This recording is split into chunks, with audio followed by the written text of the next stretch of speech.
Taras Estelas. Kay bakal-bakal, kay kupad-kupad. Kwalipikado na tayo naglalaya. Kaunting tulin naman ng kapitan. Paumanhin, Doña Victorina. May mga sasakay mangingisda na maaari nating mabangga. Ay, Diyos ko. Kung wala lamang Indio dito sa Pilipinas, ay marahil bibilis ang takbo ng vapor. Doña Victorina, huwag masyadong pausukin ang iyong tenga. Baka matanggal ang magagandang kolorete sa iyong muka. Madali lang naman ang solusyon sa suliraning ito. Bakit ni isa walang nakaisip? Ano nga, Abet? Madali lang naman ang montahe ko. Gagawa ng kanal na papasok hanggang palabas papuntang Manila. At pagtatatrabahuin ang mga hanggang ang ilog Pasig. At hindi na masasayang ang mga lupain at mapapabilis ang daanan. Isang panukalang Yankee. Don Simon, pagpamanhin niyong gamitin tutol sa kahit malaking salapi ang bubulin. At sana man tayo kukuha ng ganyan kalaking salapi ay pamabayad sa mga manggagawa. Sino nagsabing pagsasahurin ang mga manggagawa? Pagtatrabahuin ng sapilitan ang mga bilanggo, bata at mga matatanda. Subalit ang iyong mungkahi maaaring magdulot ng himagsikan. Himagsikan? Bakit naghimagsikan ba ang mga taga-Ehipto nung pabubuuhin nila ang piramide? Naghimagsikan ba ang mga Hudyo kay Tito noong mga panahong iyon? Mahina pala kayo sa kasaysayan. Ngunit hindi taga-Ehipto ni hindi Hudyo ang iyong kaharap. Isang tigre kung magalit ang mga Pilipino, lalong-lalo na nung sila sa pitang pinagawa. Don Custodio, malayo na ang panahong iyon tinutukoy. Ang Pilipinas ngayon ay ibang-iba na sa Pilipinas noon. Kahit bigyan mo sila ng pagtatrabahuin mo sila ay hindi yan sila maghimagsik. Ano ba ang iyong pinagsasabi? Hindi mo ba? Wala nang kung ano-ano pa. Ang nasabi ay nasabi na. At kayo, Padre Sibayla, huwag na kayong magsalita ng kababalaghan. At ano mga silbi ninyo mga praile kung ang bayan ay maghihimagsik? Siguradong may masamang may bunga ang mungkahi ni Simon. Sa bagay, ikaw naman, Don Custodio, ano naman ang iyong panukala? Kung sa bagay, mas mainam pa ang aking mungkahi. Mas mabuti pang pag-alagain ng mga itik ang mga nananahan sa tabing ilog. Naku, Don Custodio, kung maraming mag-aalaga ng itik, ay nakakadiri. Ha!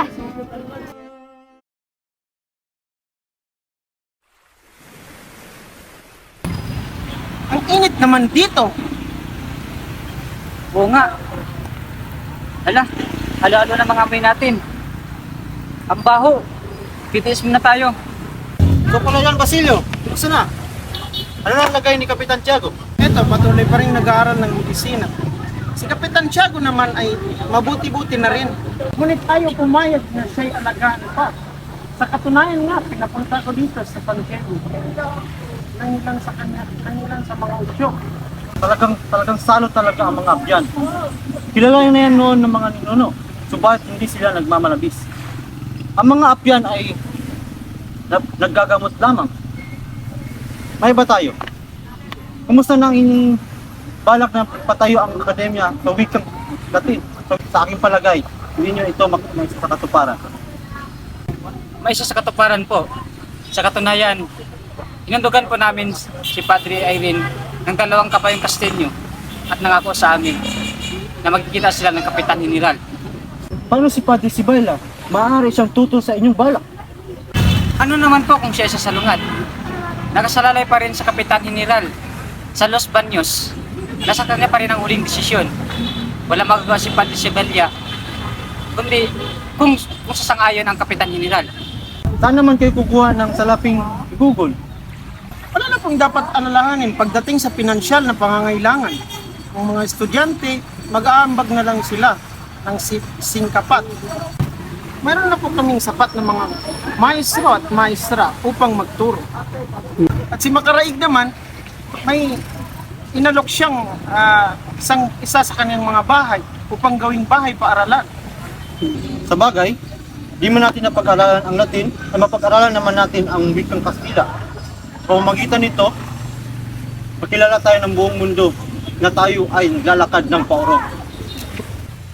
Ito talaga si Kapitan Basilio, tao lang sa una. Puro kapintasan naman ang mga nakikita sa mga bagay-bagay. Hayaan mo na yun. Oo nga pala. Ano nga palang sabi ng iyong amahin tungkol kay Paulita? Tungkol kay Paulita? Ayun, pinapangaralan niya ako patungkol sa pag-aasawa. Akala niya siguro, agad-agad kaming magpapakasal. Sinabi ko sa kanya na perpekto ang aking iniibig. Maganda, mayaman, ulila na at para bang pakiramdam ko ay nasa langit ako kapag nakikita ko siya. Oh, bakit namumula ka?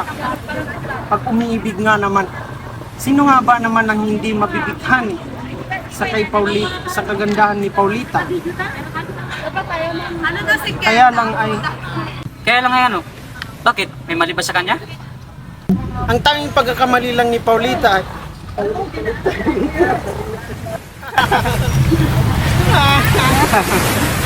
Alam mo ba na ipinapanap ng tiyahin niya sa akin ng kanyang asawa? at pumayag ka naman, may pagkasipsip ka rin ano? Oo naman. Basta para kay Paulita. Kahit sinong mangkukulam, kahit si Doña Victorina ay titiisin ko. Nagtatago pa naman ng kanyang asawa sa bahay ng aking amain. Kaya ayaw magipagkita ng aking amain kay Doña Victorina.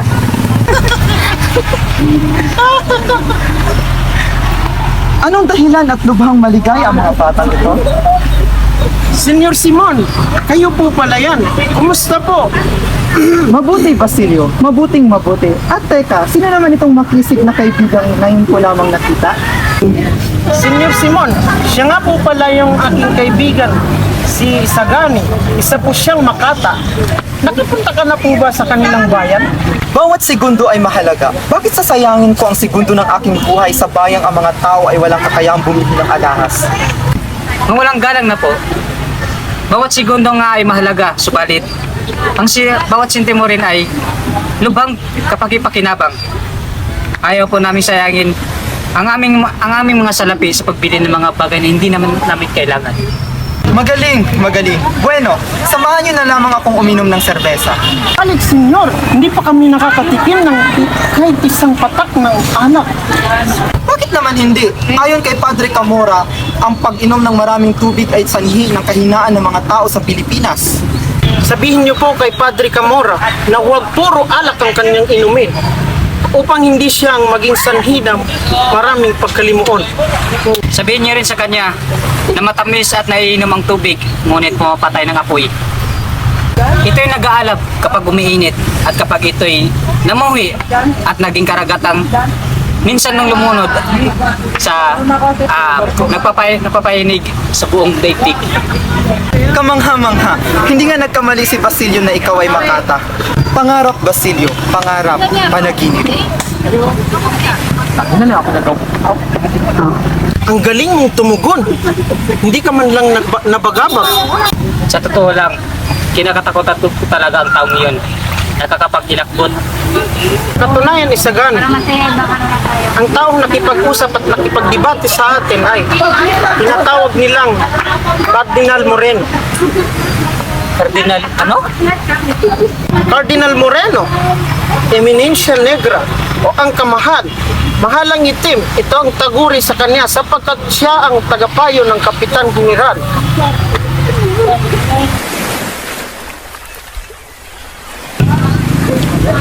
Padre Florentino, kayo pala. Halina sa itaas, naroon ang mga praile. Salamat kasi Sige na, Padre Florentino, minsan lamang ito. Baka isipin ng mga ibang praile na ayaw mo makisama. sige Kapitan, papanhit na lamang ako. May sasabihin lang muna ako sa aking pamangkin. Ay, ganoon po ba? Sige po, maghintay na lamang kami sa itaas. Sagani, ako'y papanhit muna. Sige, Tara na po.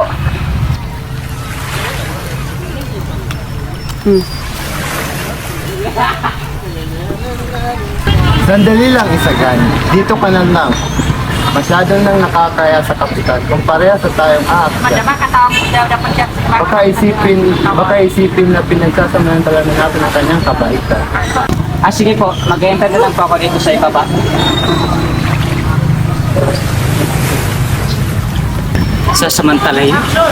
Sasamantalahin daw. Katunayan, ayaw niya na makita ang kanyang asawa na si Dina Victorina. Sayang. Hindi ko makita si Paulita.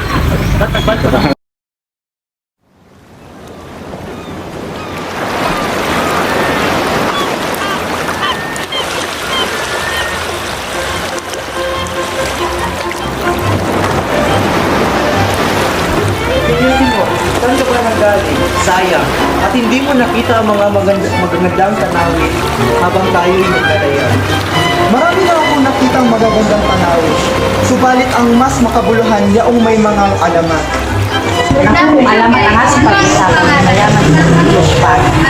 Sige nga, ate, kwento mo, nagdumaan-duaan ng mga abang sinanda. Sinasabi ng malakad na tanong ito ay sa Sus, seryoso, hindi na natatakot. Ayaw ko na mapagpanood. Tia, ano ba naman yun? Kaya kung maaari, bitawan mo na si senior-senior na kanya. Ay, pasensya naman. isa pang alamat ni Jeronima na ni Patrick Loris. O siya. May isang binata ng aking magkakasal sa isang dalagang nagnungalang Doña Jeron. Subalit isang araw, upang hindi nakatuparan ng kanyang pangako, sinabi ng arsobispo na gumawa na lamang siya ng yungit na nagpapalamutian ng bagay. Ano naman ang nangyari kay Gloria Jeronimo sa iyo? Doon na siya nanirahan, namatay at inilibing. May mga taong nagsasabing siya raw ang diwata ng Lunes. Dahil siya nakikita ng mga tao na naghahagis ng pilat na ginagamit sa piging sa ilog. Ikukwento ko naman ang alamat ng buhayang bato. Sa isang araw, may isang inchik na dumaan sa tapat ng simbahan. Walang ano-ano, isang demonyong nag-aanyong buhaya ang nagpalubog sa kanyang bangka upang siya hilain sa impyerno at humingi siya ng tulong kay San Nicolas sa isang iglap, naging bato ang buhaya.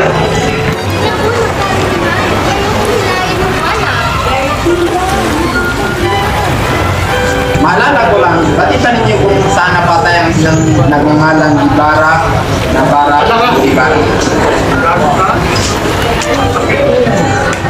Hindi kayo roon.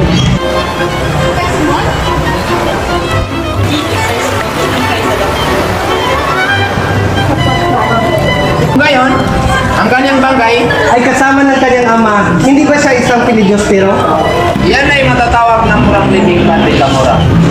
Kapag Pilipino talaga, hindi nagbabayad ng marangal na buhay. Anong nangyari sa inyo bakit sila ay natigilan kayo? Pasensya na, nahihilo lamang ako. Paulita, kumuha ka ng gamot sa pagkahilog at ibigay kay Senior Simon. Tia, nakalimutan na naman natin ng gamot. At di bali na, ipagpapahinga ko na lamang ito. Mauna na ako.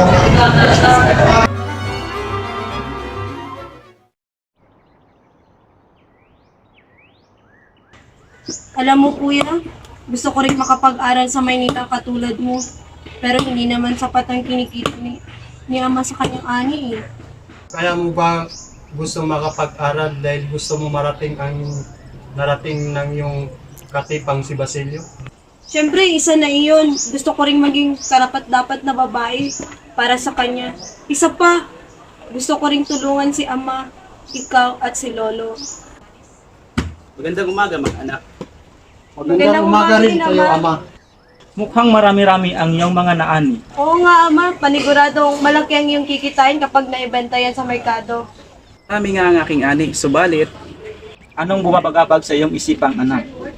Marami nga akong ani, subalit, napakalaking buwis naman ang isinisingil sa akin ng mga prali.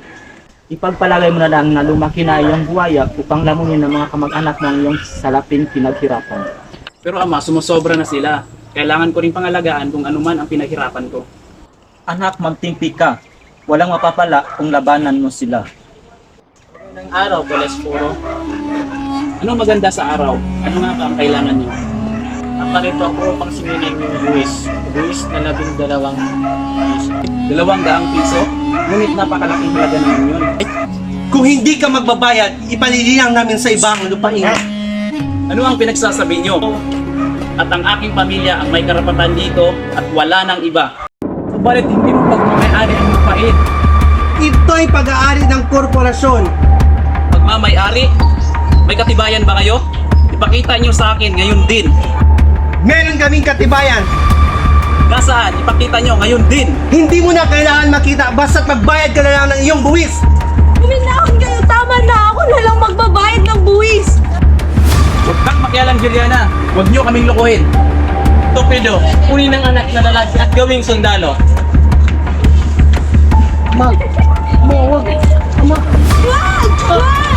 Ako sa'yo, Telesforo, huwag mo kaming kakalabanin. Kung gusto mo mabawi ang iyong anak, gawin mo ang aming pinag-uutos.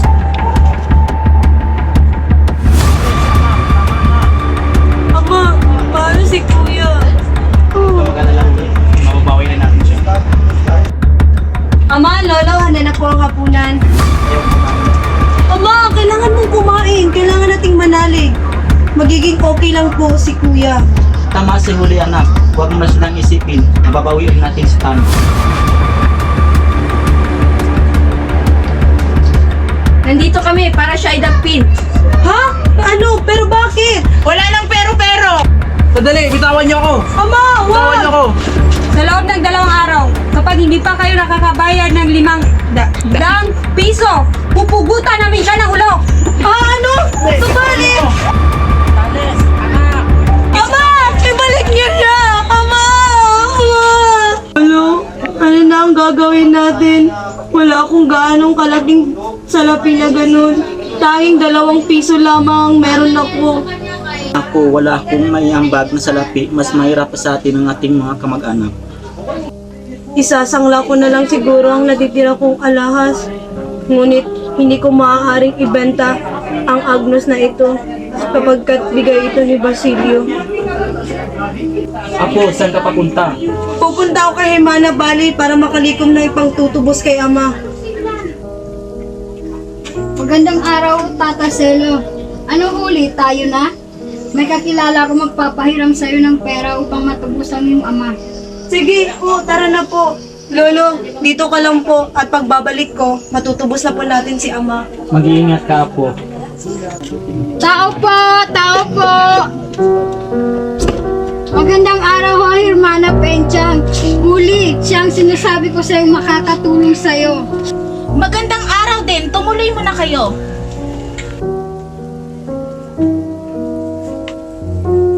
Kung nga po pala si Juliana. Wala akong pakialam sa pangalan mo. Ang tanong ko, ano ang kailangan mo? Kailangan ko po ng kaunting salapi para sa maitutubos ang aking ama na nandun po sa tulisan. Anak ka pala ni Telesforo. Sandali at may kukunin ako.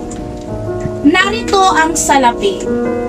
Maraming salamat po, Himana Pinchang. Pangako po, babayaran ko po ito. Madali lang naman ang kabayaran niyan, Huli. Kailangan mo lang pumayag ka na maging alipin ka at utusan dito sa pamamahay ko. Ganun po ba? Subalit, matanda na po ang aking ingkong. Kaya't Madali lang naman, akin na ang salapi kung ayaw mong pumayag. Payag po si Huli, Hermana Pinchang. Magsisimula ka bukas, Huli, sa araw ng Pasko.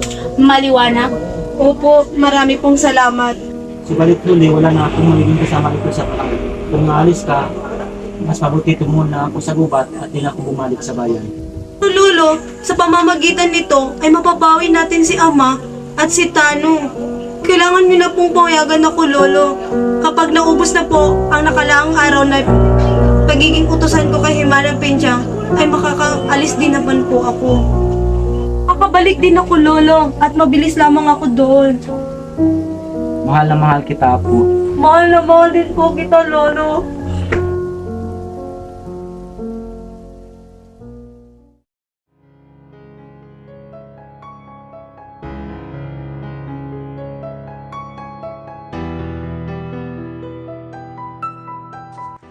Maligayang araw, ina. Alam niyo po, malayo na po ako sa masilong 13 taon na ang nakaraan. Hindi na po ako dungisin, hindi na rin po ako hunghang. Ina, marangal ng aking buhay, nakilala ko si Kapitan Tiago at pinag-aral niya ako ng medisina. Pero ina, ang pagmamahal ko sa inyo ni Crispin ay hindi pa rin nagbabago. Ina, mahal na mahal ko po kayo. Sana ay narito po kayo sa aking tabi upang makita ninyo ang inyong anak na naabot na ang kanyang minimitiin sa buhay. Teka, ano yun? Anak ng po. Huwag po kayong matakot. Sino ka ba? May 13 taon na po ang nakaraan ng ako'y tinulungan ninyo sa paglibing sa aking ina. Ikararangan ko po kung ikaw na naman po ang aking matulungan. Isang taong para sa akin ay dakila. Isang taong nakala ng lahat ay patay na. Crisostomo, iba? Ano mo lamang yan masasabi ba, Tito? Subalit kapag naranasan mo ang lahat ng mapapait na aking naranasan, ay babalik ka rin sa akin. Kung sakali mang magbago ang iyong isip, hanapin mo lamang ang aking tirahan sa eskolta. Senyor Simon, tayo po ay nagkakamali sa pamamagitan ng wikang Kastila. Maaari po tayong mapalapit sa pamahalaan. Maanin niyo ang inyong mga sarili na alihain at alipin ng mga Kastila. Para kayong mga ating habol ng habol sa isang piratong buto na ayaw na mga ipagkaloob sa inyo. Ano ang hangad sa pagtutulo ng wikang Kastila? Magdagdagan pa ang isa pang wika ang ating bayan na lalo hindi kayo magkaintindihan? Mabubuhay ang aking mga kapatid at ang aking ina sa pamamagitan ng paghihiganti. Anong mapapalago sa paghihiganti? At ano ang gagawin ninyo? Patayin ang sarili ninyong katangian at ipailalim sa tuluyan ang pag-iisip sa pag-iisip ng iba upang tuluyan na maging alipin? Magtulungan tayo, Basilio. Pareho tayong inapi at inalitusta sa sariling bayan. Pareho tayong may nais na pagbayarin. Maghiganti tayo. Senyor Simon, sa lahat ng pamamaraan, maliban lamang sa inyong iniisip, lubhang delikado po ito. Ang gusto ko lamang ay mabuhay pa ng payapa at tahimik. Senyor Simon, paumanhin ko ito.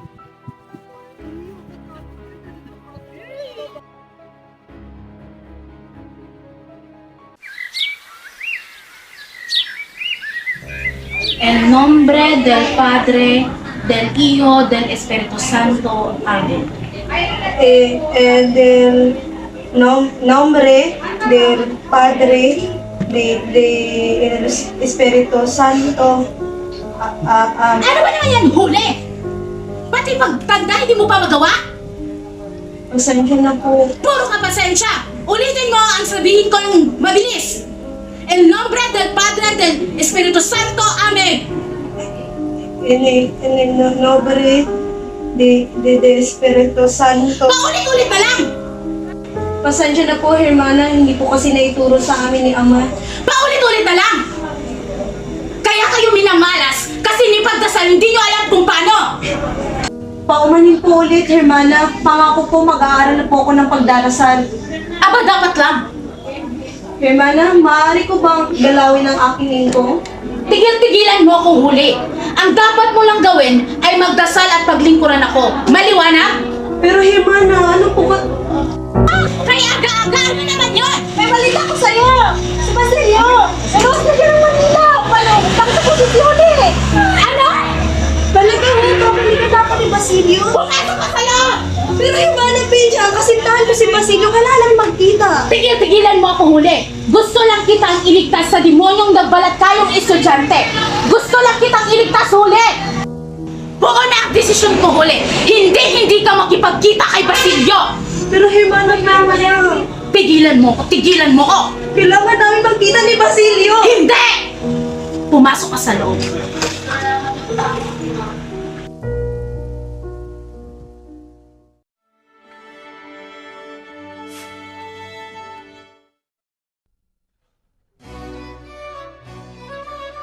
Punyales! Walang kwentang kalaro si Padre Isabela at Erin.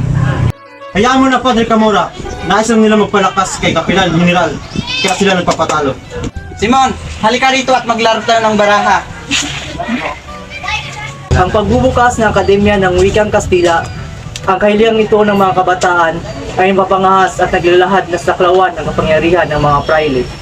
Ayon ako sa iyo, Padre Sevilla. Kahit ako, tutol ako sa pagpapatayo ng ganong paaralan. Yung mga tungkol sa wikang Kastila, kapag matutunan nila ang ating wika, mangangutwiran na sila at kalabayan niya ang Diyos at pamataan. Mahiya ang mga praile at sa aming pagbagsak, maaaring pamunuan ang sumunod. Kailangan nating mamulitika, ibigay natin sa kanila ang kanilang kailangan. Tignan nyo, mas marami sila kaysa sa atin. Hindi nila tayo kailangan. Kaya mas tatatag ang ating pamamahala. Nag-iisip ka ba, ha? Walang karapat ng patayong para lang yan. Tahimik! Hindi nyo ba alam na narito ako? Stupido!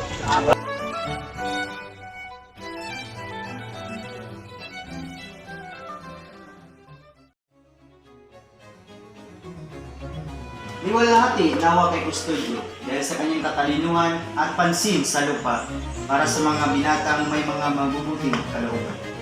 Narito si Isagani. Si Basilio na sanang inihaan natin sa halip ni si Juanito.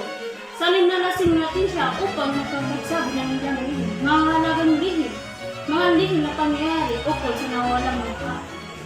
Mga Ginoo, ihandog natin kay Don Custodio ang mga buto ng manok at pansit lang. Tutol ako. Talumpati ka, Tadeo. Talumpati na lamang ang natutunan ko sa klase. Hindi maaari, manggagaya na lang kung ganun. Kung walang mga praile at Indiano sa Pilipinas, ano nang mangyari sa kahabag-habag na pamamahala ng mga insek? Kakain ng tortang alimango? Minaman-manan tayo. Ang alipin ng business sector ay pinaglilingkuran ng Panginoong General.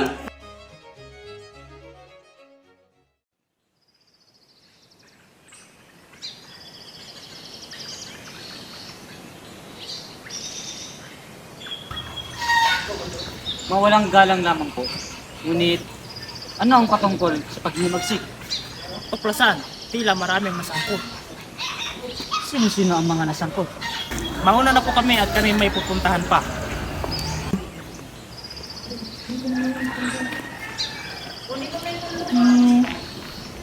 Nagpunta ka ba sa punan ng nagdaraang gabi?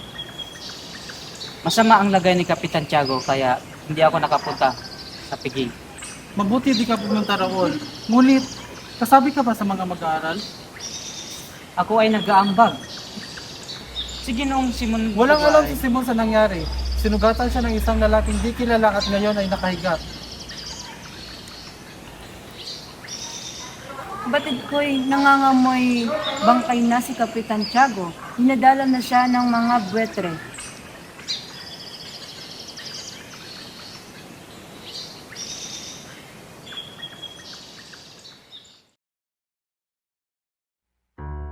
Ginoong Isagani, mula sa binata ay narinig ko ang iyong mga sinabi.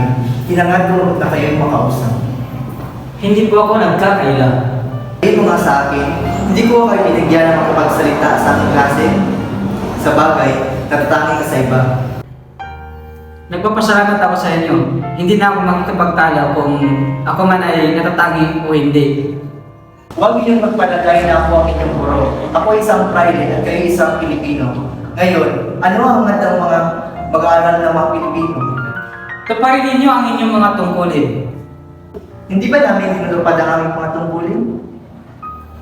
Tuparin ninyo ang inyong mga tungkulin sa mga binhi. Tinutupad namin ang aming tungkulin. Sigurado ka? Sa halip, mga nasa katuparan ng mga praile mamamahala ang dapat nilang gawin. Iya'y masyadong mabigat ng paratang. Hindi po. Ang tinatalakay ko pa rin ay ang sundalin ng mga mag-aaral, ang mga praile. Ibigay lamang sa mga dapat magtamo at di sa mga taong walang mabuting puso at mabuting asal. Bakit po mayroong mga masasamang at hindi mabuting mga ugali? Maaring nakuha sa libi o kaya'y mahinang uri ng sangkap na ginamit. Kung gayoy, hanggang na pamalaan ng aming ikakasama? Hindi ang kasirang binanggit ng binatay, di dapat ibiniratang sa mga prayer sa pamalaan. Ito'y nasa diwastong pagkatatag ng kapisanan ng Kastila. Kung gayoy, bakit di unahin sa ayos ang sarili? Hindi ako pamalaan, kaya di ko masasagutan ang kanyang mga kilos. Anong ibig ng mga mag-aaral na gawin namin para sa kanila? Tumulong at wag humadlang sa kalagayan ng pag-aaral. na kami ay para upang di kayo masagasaan at madurog. Bagamat tila walang kahinatnanan at pag-usapan natin, may kabutihan pa rin tayo na pulong. Mauna na po ako.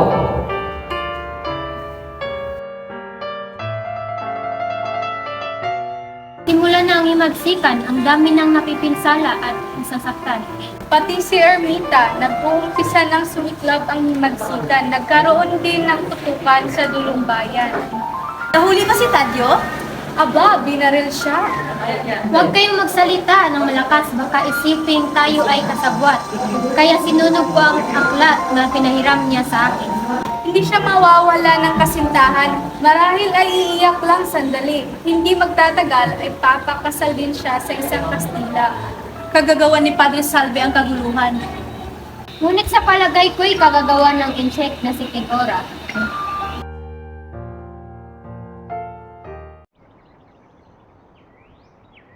Sa akin inihabilin ni Kapitan Tiago ang mga paghahati-hati ng kanyang ari-arian. Sa Santa Clara, sa Papa, sa Arsobispo, sa mga konsultasyon ng mga praili at mga 20 piso ay iniwan niya sa matrikula ng mahihirap na mag-aaral. Hindi ako kumialay sa kanya ang lumang Deme Francisco. Mahalaga sa akin iyon, ngunit alang-alang sa aking kaibigan. Hindi ko man lang nasulit hanggang sa maghinalo ay handa akong ibigay. Prak na lamang ang ating ipanilo dahil prak naman siya nung magpakita ang kaluluwa. Lumang damit ang ipasuot sa kanya dahil hindi naman tumitingin sa damit ng Diyos. Parang nais ko na rin sumakabilang buhay. Hihintayin ko ang karingkan ng libing na yaon. Ito ay tunay na nalibing. Ito ang kaalaman kung paano mamatay. Ngayon na pala ang kasal ni Paulita kay Juanito. Kawawang isagani, ipinagpalit lang sa kapitan dahil ng bilanggo. Kahit naman ako ay hindi ako pagpakasal sa isang piniit sa balangguan at gumawa ng karumaldumal na pangyayari sa bayan. Pala, sina Doña Victorina at Paulita. Tara, makisuyo tayo.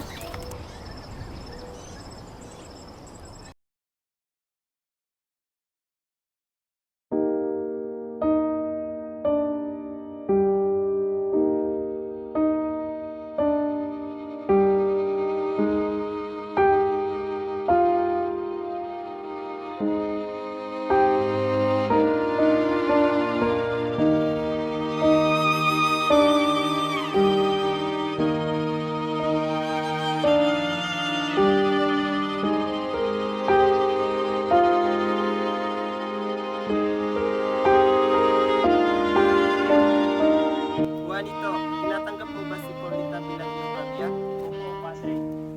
Ikaw naman, Paulita, tinatanggap mo ba si Juanito bilang iyong kabiyak?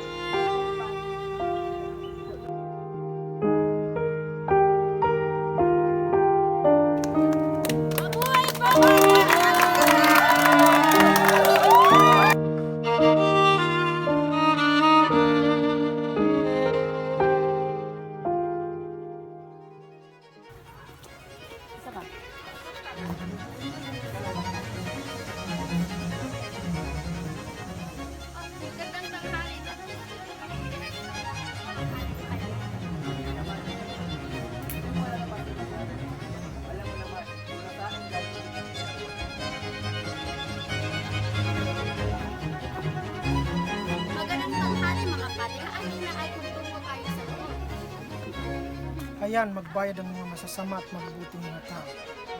Hindi ako magsusumbong. Malagad ako na.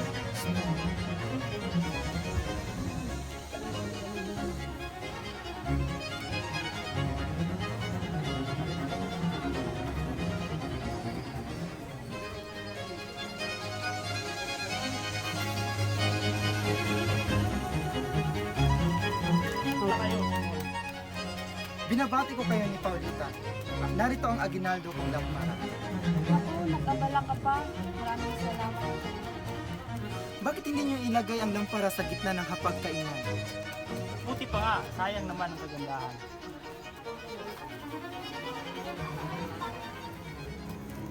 Hindi ako masamang tao, kailangan ko silang dito.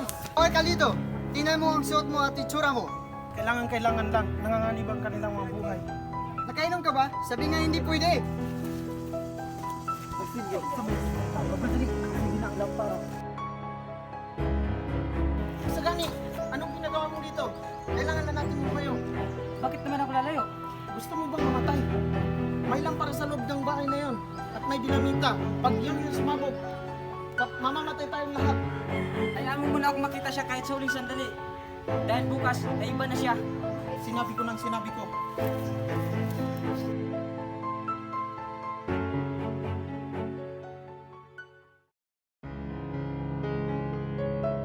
Sinasabi ko sa kanya, ganyan ang mangyayari kapag pumasok siya sa simbahan at nakitang marumi ang bindita. Hindi na ito magfocus pa. Ano ho? Kaawa-awang Basilio. Wala man lang akong magawa sa kinahinatnan niya ngayon. Isali mo pang pagkamatay ni Kapitan Tiago. Kasalanan mo yan! Kung nakinig ka sa akin, bakit ka nagmahal ng isang nagbalat tayong estudyante na demonyo? Ngunit isang paraan lamang ang alam kong makakatulong. Na kahit saan naman tayo pumunta, kay Padre Camaro pa rin tayo ituturo. Di subukan na natin, hindi ka naman ng paglalasaan dahil sasamahan naman kita. Ngunit natatakot po ako, hindi kaya ng aking buti ang hinihingi ko pa rin ni Padre Camaro. Ihahayaan mo na lamang na tuluyan ng mamatay si Basilio? Bakit ka ba ipinagpagtanggol ang Indyong yon? Halika na po. Saan kayo pupunta?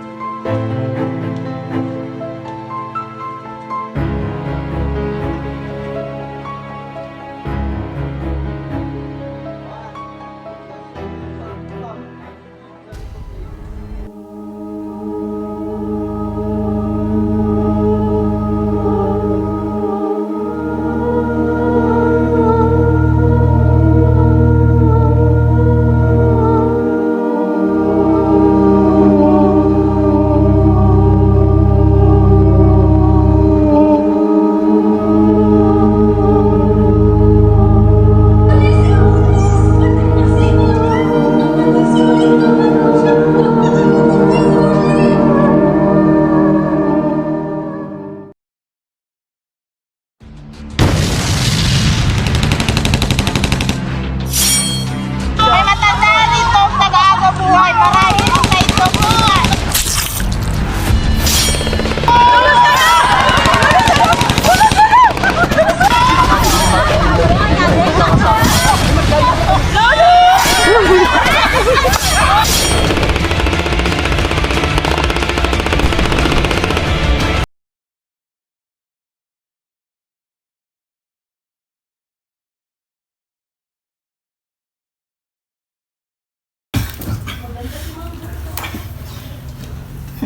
Diyos ko po, Ginoong Simon, ano nangyari sa'yo? Hindi ka pasok. Nahihirapan po ba kayo, Ginoong Simon? Konti lamang po. Subalit sa ilang sandali ay matatapos na rin ang paghihirap ko. Diyos ko po, anong ginawa niyo sa inyong sarili? Wala nang lunas ang lasong aking ininom. Hindi na ako makapagpapadakip. Patay, opo, buhay. May paraan pa. Hahanap ako ng lunas. Wala nang magyayari. Mag-aaksaya lamang kayo ng panahon. Mamamatay akong dala ang aking lihim. Anong lihim? Ako, si Crisostomo ng Ibarra. 13 taon na ang nakakaraan magmula nang ako'y bumalik mula sa pag-aaral sa Europa upang gumawa ng mabuti para sa bayan at pakasalan ang aking irog na si Maria Clara. Subalit, lahat ng ito ay nawala nang idawit nila ako sa kaguluhang wala akong kinalaman. Tumakas ako, dala ang kayamanan ng aking mga magulang. Nagpayaman at bumalik upang maghiganti sa mga nang-apo sa akin at sa akin mahal sa buhay. Tawanan ka ng Diyos. Anak, alam niya hindi mo ginusto ang lahat. Na ikaw ay silaw lamang sa galit at paghiganti. Kagustuhan niyang lahat ng mangyayari. Hindi natagumpayan ang inyong plano ng dahil sa kanya. Sapagkat alam niyang hindi ito tama. Alam natin ang kanyang kapasyahan. Ibig niyo sabihin, gusto ng kanyang kalooban na mangyari ang mga ito? Walang makakapagsabi ng isip ng Diyos. Ngunit, kailangan man ay hindi siya nahahangad ng mas masama para sa iyo. Subalit, bakit hindi niya ako tinulungan?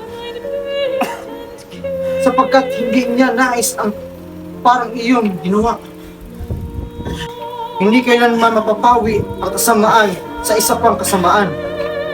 Walang nilikha ang puot kundi krimen at mga kriminal. Tanging pag-ibig lamang ang magpapaligtas sa inyo. Ang kabaitan ay nagpapakasakit.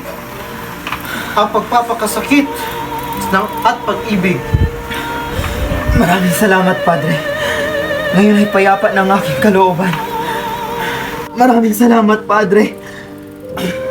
Ngayon, payapa ng aking kalooban. Naway makasama mo na ang iyong mahal sa buhay na mapayapa sa paraiso kung saan hindi ka na mahihirapan. Malibing ka nawa sa kailaliman ng dagat. Ngunit kung kailangan ka ng mga tao para sa isang marangal na hangarin, ipahintulot ng Diyos sa matuklasan ka. Samantala, diyan ka muna.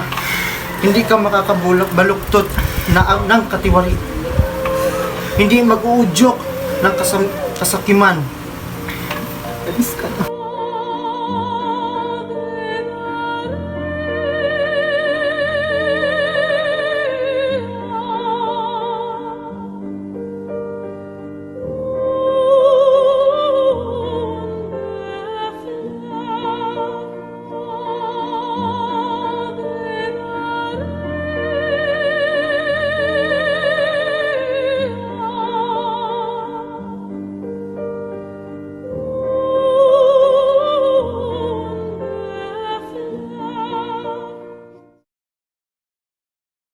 Mga kababayan, ang pambansang awit ng Pilipinas.